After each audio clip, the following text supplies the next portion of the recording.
Hi, I'm Mark Dunn, your Merchant Services Trainer. In this video, I'll be describing the various types of electronic transactions that are accepted at most small businesses. First, there is the credit card transaction. The principal idea behind credit card purchase is credit. To get a credit card, you have to be extended a line of credit by a bank or financial institution. The cardholder completes an application and, if creditworthy, the financial institution establishes the credit line at a specific dollar amount, gives you the terms of the credit card program, and sends you a card. The financial institution monitors your use of the card and reduces your credit line by the outstanding balance. Your available credit is sometimes called open to buy. Now let's contrast that with a debit card transaction. The debit card holder deposits money into their debit card checking account. The debit card is linked to the checking account and purchases are debited from the funds on deposit in the account. There are two major types of debit transactions. There's signature debit, and that's where the cardholder signs a receipt. And there's also PIN debit, where the cardholder enters a PIN number as a form of electronic signature. These two types of debit transactions can originate from the same terminal, but they collect different data inputs and they travel down different authorization pathways.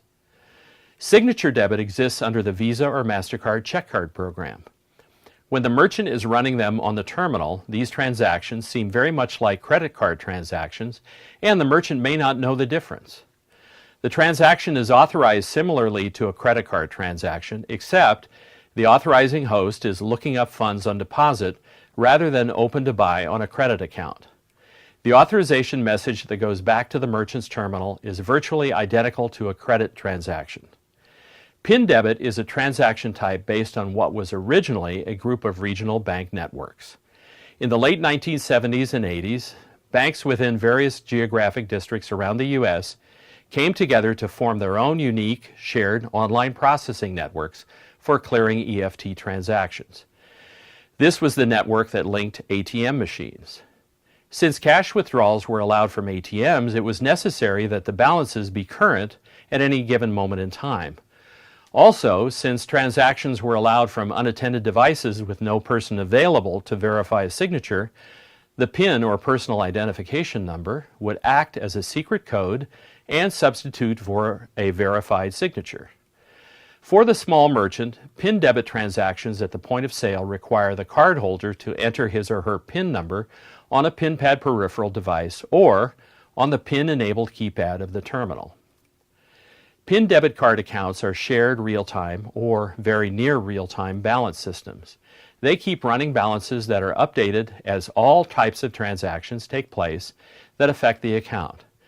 Thus, when a PIN debit account approves a purchase for a certain amount, there is virtually complete certainty that the account has enough funds to cover the cost of the purchase. So let's talk about EBT. EBT is the acronym for Electronic Benefits Transfer. EBT transactions are essentially PIN debit transactions that take place within the federally funded EBT program that runs within a state's SNAP benefits program. And SNAP benefits are what used to be called food stamps. Now let's talk about a prepaid card transaction. A prepaid card is like a debit card. The cardholder prepays an amount into an account that is linked to the prepaid card.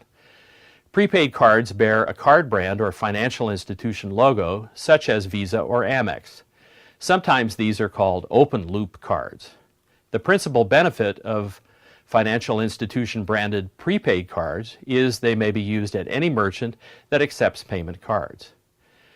ACH transactions are electronic payment transactions that move money from one bank account to another without a paper draft. Most small to medium-sized businesses don't need to do ACH transactions, but you'll be happy to know that Granite Payment Alliance can process those transactions if needed. Granite Payment Alliance can process the full range of transactions needed by the small merchant. If you have any question about a particular type of transaction, just give us a call. Thanks for watching this video. I'm Mark Dunn.